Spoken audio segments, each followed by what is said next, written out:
Good morning, y'all. Happy Tuesday. How we doing? That morning coffee. Okay, it is 5:46 a.m. Wow, it's early. I did not realize how early it was. I feel like I've gotten my morning routine down, so I've gotten a lot better at timing since moving here, so wow, good morning. I am tired though, like quite sleepy. I was in bed early last night though, so that's good. Finally back to working out and it feels so good. Oh my gosh, that was a lot of Aquaphor.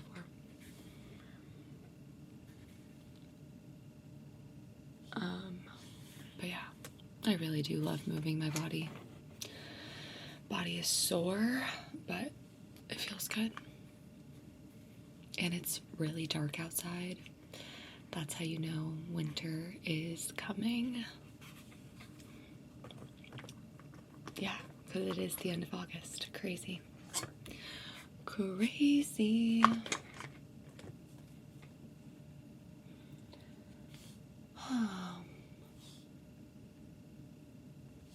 Okay.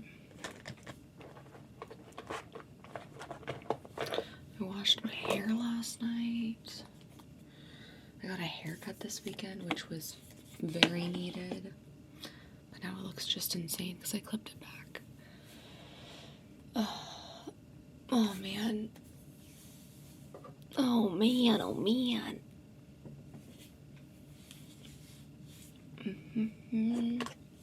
Let's actually start with some albums that came out that I'm just obsessed with that I want to share.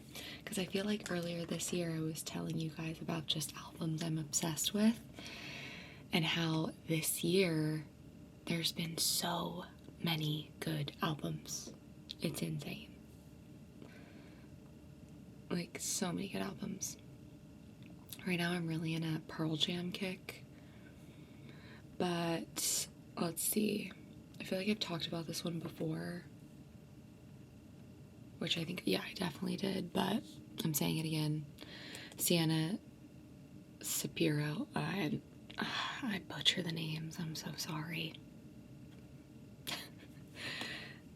Sienna, though. Sienna? Now I'm just overthinking how I'm saying their names. Visitor album. So good. The fact that she's 20.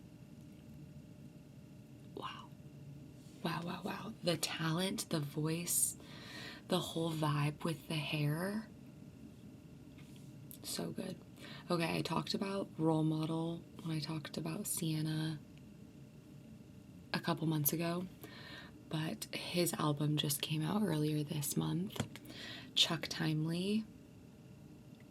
Love. Not normally my vibe, but I actually really like it. He's actually a vibe, and his music videos are so good. I feel like I haven't talked about this one before. Grateful by the Red Clay Strays, and I actually see them on Thursday, and I'm so excited. I love the Red Clay Strays. I'm so excited. But I'll talk more about that on Thursday or something. Okay, Icon by Brent Faiyaz. So good. I like Brent. It's more like, how do they classify him?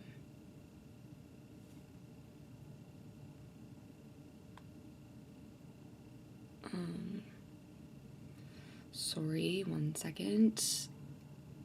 I have a few of his songs saved. Okay, yeah, R&B. Contemporary R&B, which I was gonna say. And it's usually been like slower jams, which I love. But this album that came out earlier this month, listen to it, or if you have listened to it, let me know your thoughts. But it's giving Michael Jackson to me. Like hardcore giving Michael Jackson. And I'm obsessed.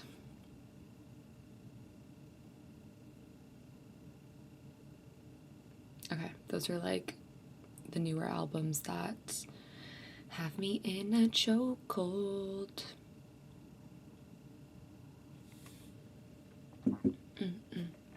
It's so funny. I feel like there's been so many things I want to tell y'all, and then when the morning comes, your girl is so tired and forgets.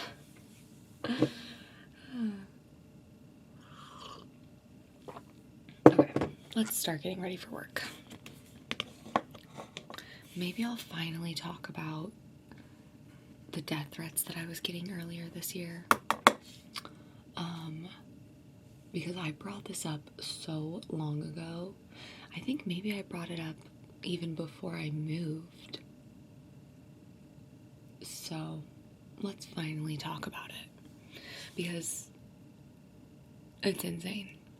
And it kind of ties into working and living in an adult family home, which I also want to talk more about, which someone has also said they want to hear more about that experience. So this falls into the series of working in an adult family home. So also when I watch these videos back, I'm like, Jordan, you repeat yourself so many times. I don't mean to. I think it's because like I take these in one clip, so I can't really edit it, and I just am talking, and I don't know. So anyways, thanks for being here and listening to me. Okay. Living in an adult family home. One of our residents, she has lived there for 8 years. 8 years. And I was only there the last year and a half. So she was there for 8 years. She was and is family at this point. Like my Lula, my grandma, and her caregivers were taking care of her for 8 years. And she was fully paralyzed. She could only move her right hand and her head here and there.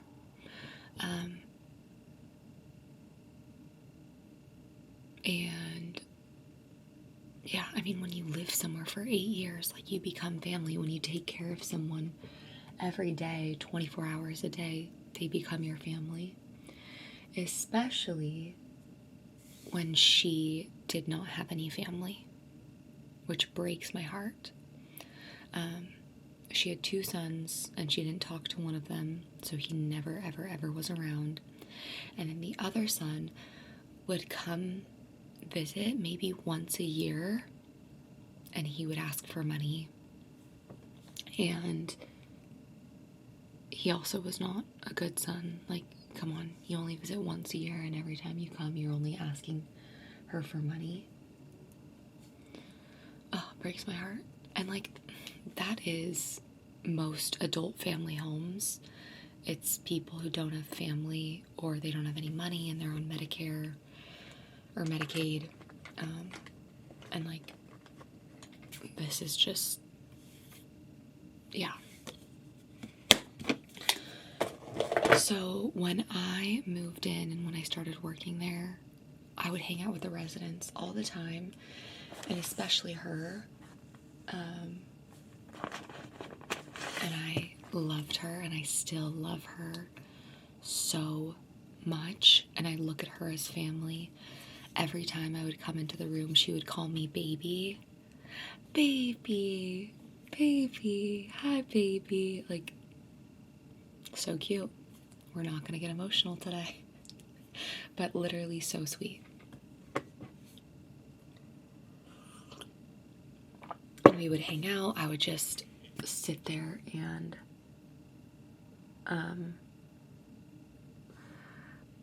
just hang out with her, play games with her, look at photo albums with her.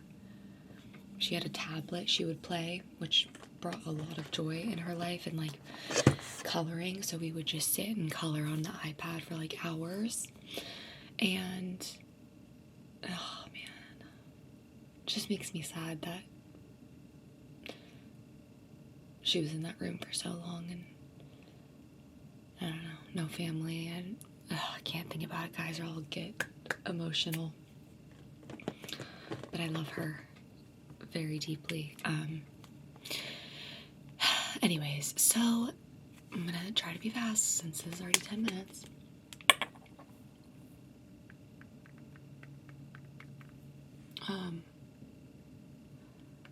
So the last year I was working there, her son came and visited her. Oh, I can't talk. Was visiting her. I was at the store and I get a text from our caregivers like, hey, he's here.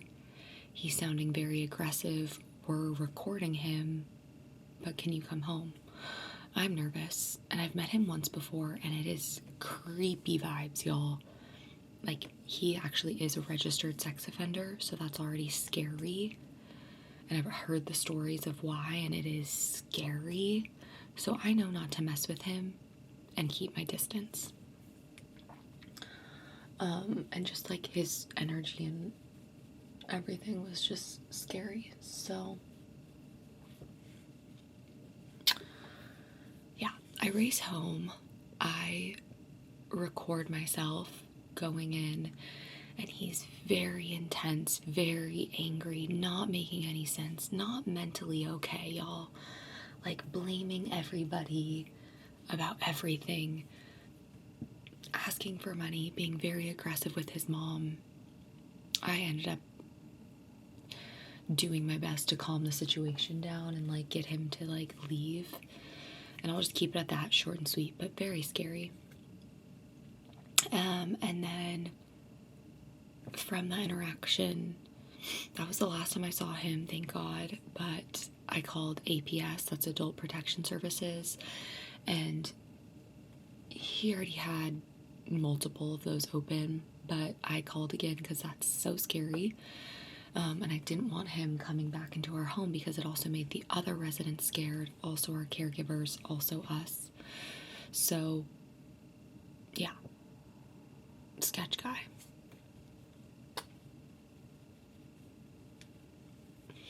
And then he never came back around. And again, he was asking for money. And I was just keeping her in my priority of what she wants, you know? Does that look okay? Yeah.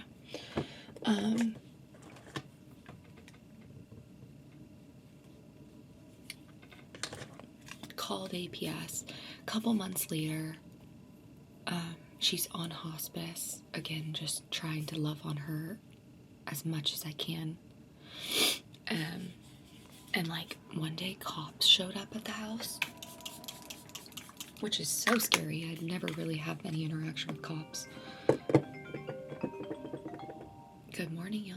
6 a.m. Happy Tuesday. So that's already like, whoa, there's cops at the door. Sketch. And that was one of the days I was actually caregiving, so I was in scrubs. And they said that the son keeps calling the station, and that's what he does. He keeps calling. He calls DSHS, like just a bunch of anyone he can talk to, he'll call over and over and just like talk and tangent and be mad. Anyways, the cops show up and they're like, we're doing a wellness check for her because the son keeps calling. And I'm like, yeah, come on in. She's on hospice, but yeah, like kind of giving them the debrief. I also told the cops about what happened when he last came.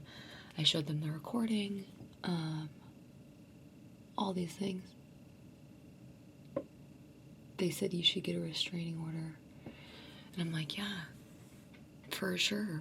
But you need like their date of birth, you need all these things. Very annoying when all you want is safety, you know? So the cops see her and they're like, oh, we're so sorry. Please, you know, you're doing great.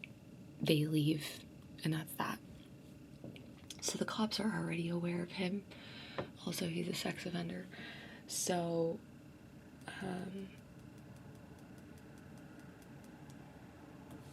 maybe 8 months later, she passes away. Which I'm just so happy that she is at peace and she's not in that room anymore. She can run on the beach. She can be with her mom again. Like, knowing that she is out of pain, because she was in pain, that makes me so happy and brings me so much joy that she doesn't have to be in pain anymore, you know? But I definitely, like, cried and said my goodbyes, obviously. I call the son. I tell him. He's like, okay, takes it fine. Normal. And then, that was in March. End of March passes.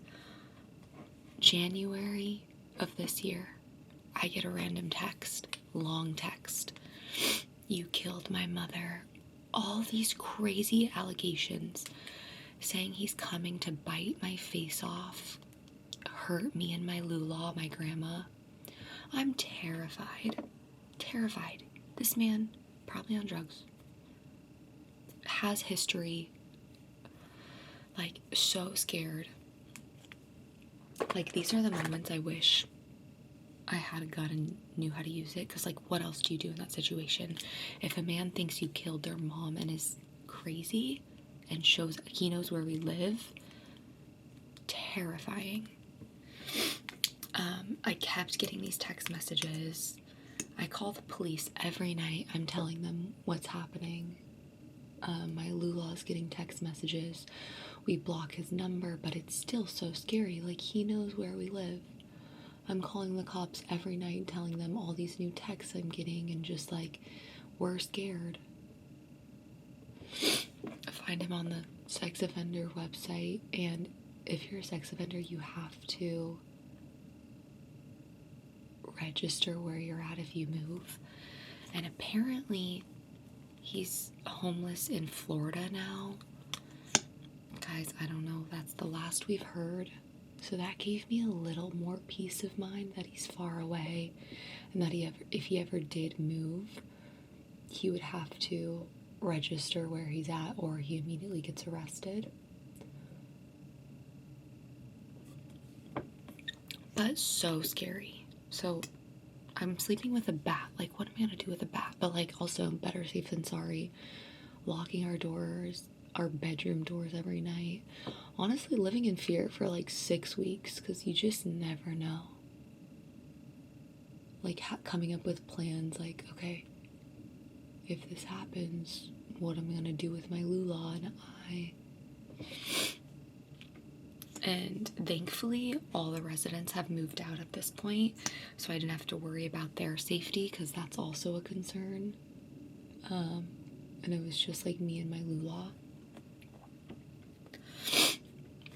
But so scary. Thankfully blocked his number. Thankfully we moved, and I feel a lot safer.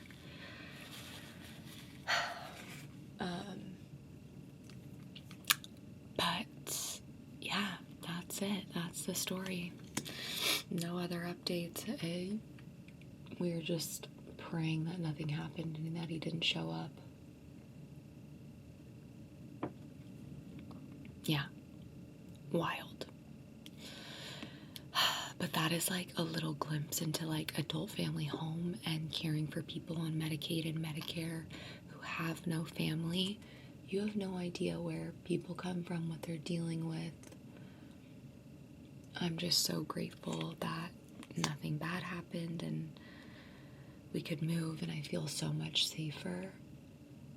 But that was crazy. And that was earlier this year. I swear I mentioned it one time. But yeah, that's my story. Be safe out there, y'all. Be nice to people. You never know what they're going through. Yeah. But I love my girl. I'm gonna call her baby, even though I'm her baby. I love her. I'm so happy she's at peace. I'm so happy that I moved home from California so I could spend as much time as I did with her before she passed. And yeah, life is crazy, y'all. Be kind.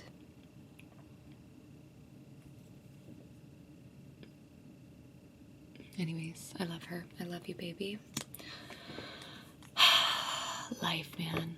Wild. Okay, this is 21 minutes. I'm gonna wrap it up. Thanks for listening. I hope you guys have a great day, and I will see y'all tomorrow.